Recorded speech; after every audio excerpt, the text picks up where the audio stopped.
নমস্কার বন্ধুরা, আজ চলে এসেছি আরও একটি নতুন ভিডিও নিয়ে। নীল ষষ্ঠীতে শিবলিঙ্গে অর্পণ করুন এই 3টি ফুল, তাহলে আপনাদের সকল মনস্কামনা পূরণ হবে। ভুলেও নিবেদন করবেন না এই জিনিস, হতে পারে বড় বিপদ। আসুন বন্ধুরা জেনে নেওয়া যাক। তার আগে বলি বন্ধুরা, আপনাদের কাছে একটাই অনুরোধ, আপনারা ভিডিওটা পুরো দেখুন।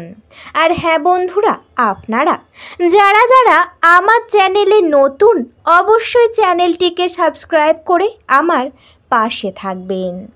বন্ধুরা, সামনেই আসতে চলেছে নীল ষষ্ঠী বা নীল পুজো। নীলকণ্ঠ বা শিব পুজোর সঙ্গে জড়িয়ে গিয়েছে সন্তানের মঙ্গল কামনার প্রার্থনাও। সন্তান সন্ততির কল্যাণ প্রার্থনা করে পূজা করা হয় এই তিথিতে। নীলের সঙ্গে যুক্ত হয় মা ষষ্ঠীর নাম।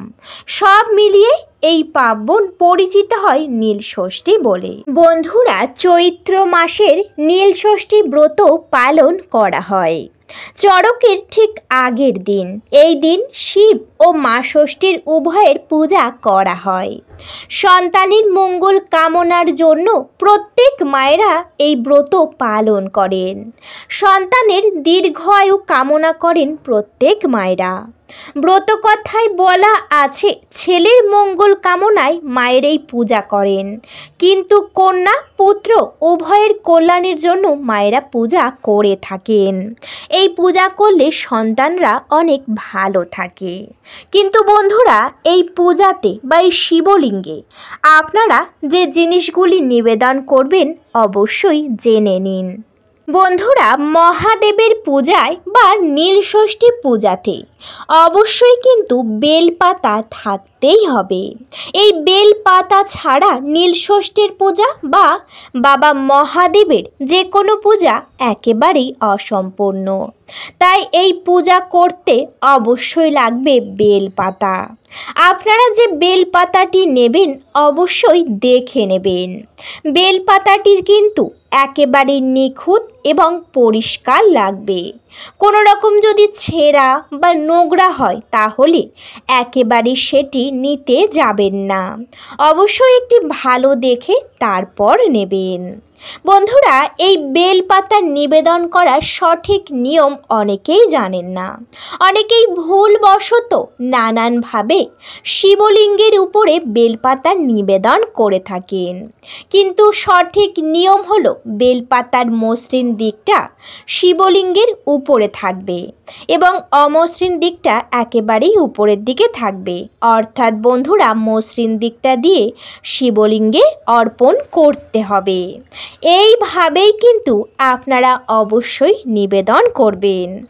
এছাড়াও বন্ধুরা, শিবলিঙ্গে আপনারা কিন্তু অবশ্যই আতপ চাল, চন্দন এবং সুগন্ধি অবশ্যই দেবেন বা শিবকে অবশ্যই নিবেদন করবেন এই জিনিসগুলি। এছাড়াও এই নীল ষষ্ঠীর দিনে ঘি, দুধ, দই, সিদ্ধি পাতা ইত্যাদি মিশিয়ে শিবের অভিষেক জল আপনারা প্রস্তুত করবেন। আপনারা যে জলটি নেবেন সেই জল নিয়ে ভাবছেন হয়তো শিবলিঙ্গে অর্পণ করবেন। সেই জলের মধ্যে আপনারা একটি ঘি এবং মধু, দই, সিদ্ধি পাতা একত্রে ভালো করে মিশিয়ে সেই জল নিয়ে অবশ্যই অভিষেক করবেন। যদি মনে করেন বাড়িতে অভিষেক করবেন তাহলে অবশ্যই করতে পারেন। বন্ধুরা, সাধারণত নীল ষষ্ঠীর দিন উপোস করে থেকে সন্ধেই পূজা দিয়ে জল খেতে হয়। তবে মনে রাখতে হবে, সারাদিন যদি আপনারা একান্তই এই গরমের মধ্যে যদি একান্তই নির্জলা উপোস করে না থাকতে পারেন, সেক্ষেত্রে আপনারা জল খেতেই পারেন। আপনারা অবশ্যই শ্রদ্ধামণি ভালোবাসার সঙ্গে পূজা দেবেন, এতেই কিন্তু বাবা মহাদেব সন্তুষ্ট হবে আপনাদের উপরে। কারণ বাবা মহাদেব খুব অল্পতেই খুশি হয়ে থাকেন, সেই কারণে আপনারা অবশ্যই নিবেদন করবেন। কেউ কেউ এই দিন শিবের মাথায় ডাবের জল নিবেদন করে থাকেন। যদি আপনারা মনে করেন শিবের মাথায় ডাবের জল দেবেন, সেক্ষেত্রে অবশ্যই দিতে পারেন। এই দিন সন্তানের মঙ্গল কামনায় মা ষষ্ঠীকে পূজার নিবেদন তো করতেই হবে, সেই সঙ্গে নিষ্ঠা ভরে শিব পূজা করতে হবে।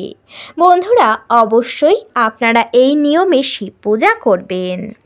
এবার জেনে নেওয়া যাক শিবলিঙ্গে যে 3টি ফুল নিবেদন করবেন তার নাম কি। বন্ধুরা, এই নীল ষষ্ঠী বা এই শিব পুজোতে যে ফুল ছাড়া পূজা অসম্পূর্ণ, সেই ফুলটির নাম হলো নীল অপরাজিতা। হ্যাঁ বন্ধুরা, একেবারেই ঠিকই শুনেছেন। এই নীল অপরাজিতা বাবা মহাদেবের অত্যন্তই প্রিয়।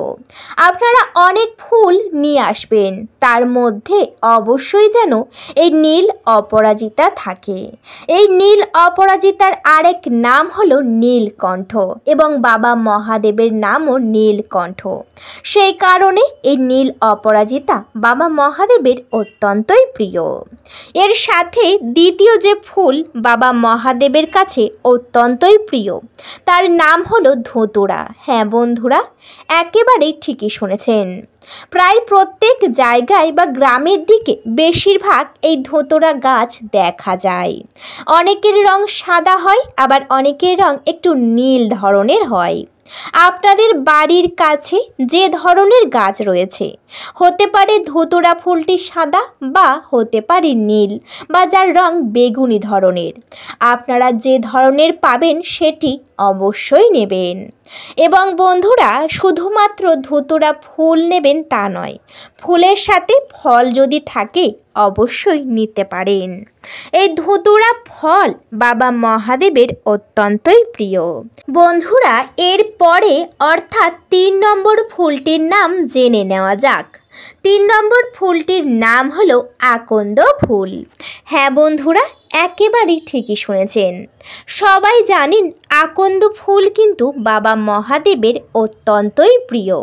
তাই আপনারা কিছু আকন্দ ফুল নেবেন এবং তারপর উপবাস রেখে আপনারা ঠিক সন্ধ্যাবেলাতে শিবলিঙ্গে এই আকন্দ ফুল নিবেদন করতে পারেন। যদি মনে করেন এই আকন্দ ফুলের মালা করবেন, তাহলে অবশ্যই মালা গেঁথে তারপর সেই ফুলের মালা শিবলিঙ্গে আপনারা অর্পণ করবেন।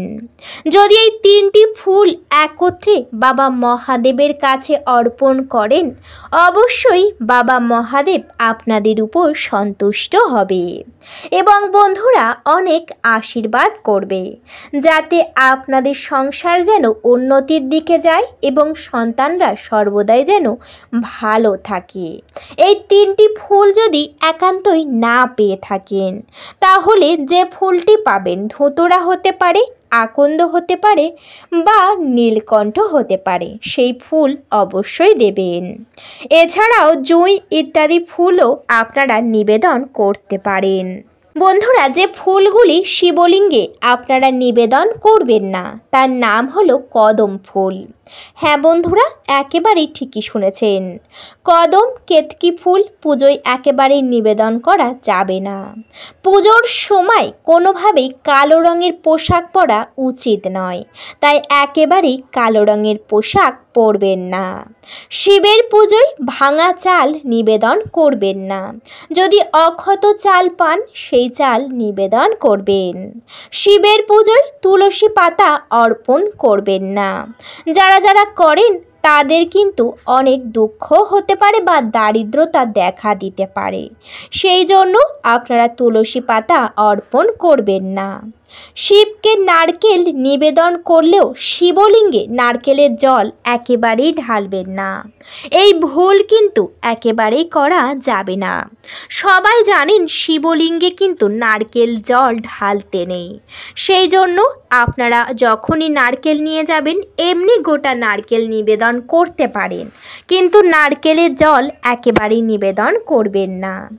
যে নিয়মগুলি বলেছি, যে 3টি ফুল বলেছি, অবশ্যই নিবেদন করার চেষ্টা করবেন, তাহলে আপনাদের অবশ্যই ভালো হবে। বন্ধুরা, ভিডিওটা এই পর্যন্ত। ভিডিওটি যদি ভালো লেগে থাকে অবশ্যই ভিডিওতে একটি লাইক করবেন, শেয়ার করবেন এবং সাবস্ক্রাইব করে আমার পাশে থাকবেন। আজকের মতো আমি বিদায় নিলাম।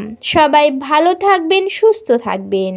সবাই একবার ভালোবেসে কমেন্টে হর হর মহাদেব লিখে যাবেন। আপনাদের সকলকে জানাতে চাই অনেক অনেক ধন্যবাদ। হরে কৃষ্ণ। রাধে রাধে।